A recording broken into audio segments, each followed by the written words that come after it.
내일 지구가 멸망하더라도 나는 오늘 한 그루의 사과 나무를 심겠다라는 말이 있습니다. 흔히 스피노자의 명언으로 우리나라에는 알려져 있는 그런 말이죠. 뭐 이 말이 종교개혁가인 마틴 루터가 했다는 그런 설도 있는데 정확히 누가 이야기한지는 알지 못한 이야기지만 이 문장은 우리의 삶에 중요한 교훈을 던져주고 있습니다. 내일 세상이 멸망하게 되더라도 오늘 나의 혹은 오늘 그것의 존재의 의지를 충실히 하는 것, 이것을 말하고 있는 것입니다. 바로 이 말은, 이와 같은 생각은 종말의 때를 준비하는 성도의 삶이 어때야 하는지를 어느 정도 설명을 해주고 있습니다. 본문에서 나타나고 있는 예수님은 어떤 분이십니까? 나의 생각보다 늦게 도착하시는 분이십니다. 나의 생각보다 늦게 도착하시는 분. 예수님은 당신께서 재림하시는 때에 대해서 계속해서 말씀하고 계십니다. 어제의 본문에서는 악한 종이 등장했는데요.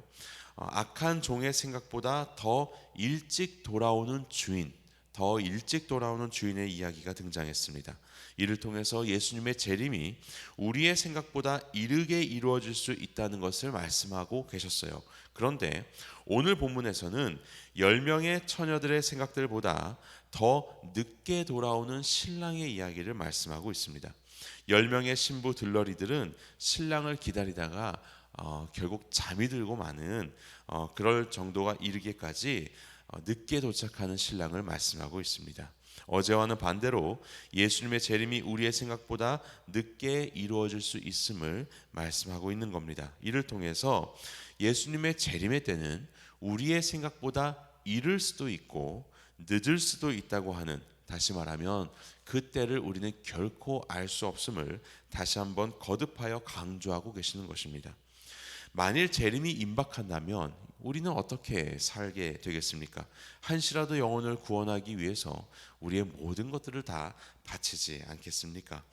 지금까지 시간을 보내었었던 많은 것들을 다시 수행하는 것이 아니라 내가 가진 모든 가능성을 동원하여서 한 영혼이라도 구원하기를 우리는 모든 초점을 다하게 될 것입니다.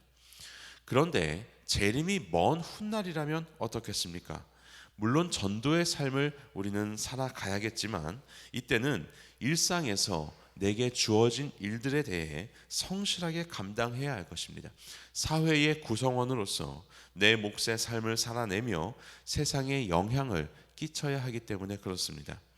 그래서 어느 때에 오실지 알지 못하는 예수님의 재림에 대해서 성도는 임박한 종말과 훗날의 종말이라는 양면적인 삶을 함께 살아가야 하는 상황에 놓이게 되었습니다.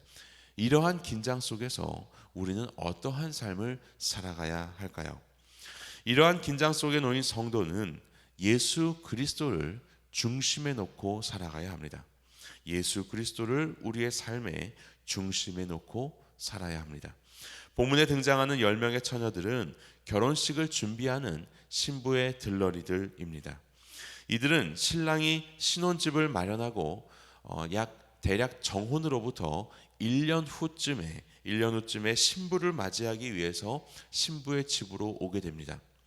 그러면 이 때를 미리 예측하고 나가서 신랑의 일행을 맞이하여 신부의 집으로 이끌고 오는 것, 이것이 바로 들러리들의 역할이었습니다.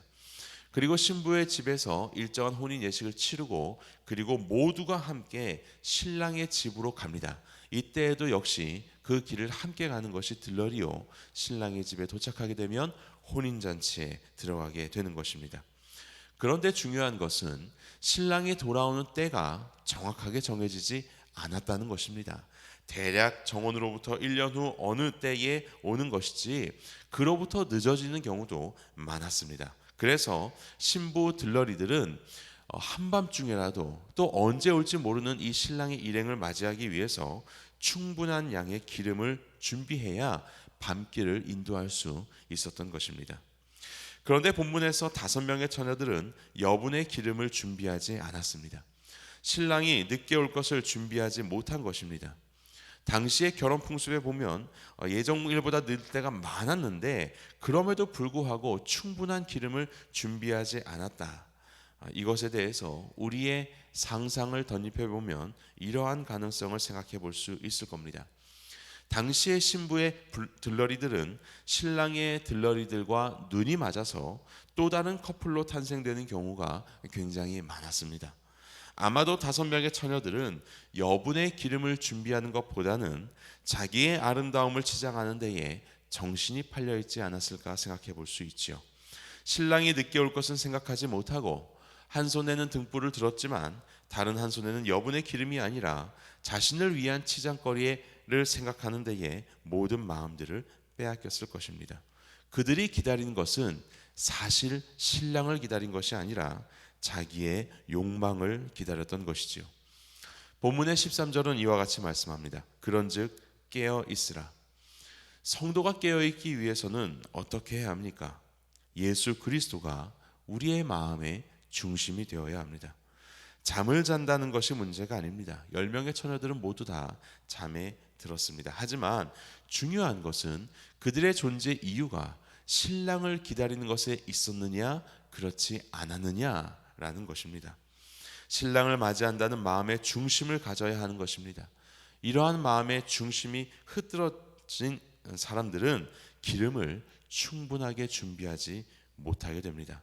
사랑하는 새누리 형제자매 여러분, 신랑을 맞이할 준비를 한 5명의 처녀는 신랑과 함께 혼인잔치에 들어가지만 그렇지 못한 5명에게는 잔치가 허락되지 않았습니다. 오늘 우리는 누구를 기다리며 살아가고 있습니까? 오늘 우리가 이 자리에서 살아가는 이유는 무엇입니까? 예수님을 우리의 마음의 중심에 모시고 사시기 바랍니다. 예수님이 기뻐하시도록 내게 주어진 일들을 정직하고 성실하게 감당하십시오.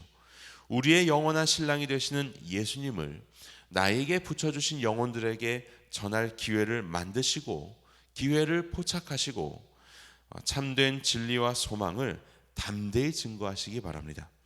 이러한 삶을 묵묵히 살고 있다가 어느 날 호련히 그날이 오게 되면 우리 모두 하늘나라의 기쁨의 잔치에 참여하는 진정한 복을 누리시게 되기를 주님의 이름으로 축원합니다. 함께 기도하겠습니다.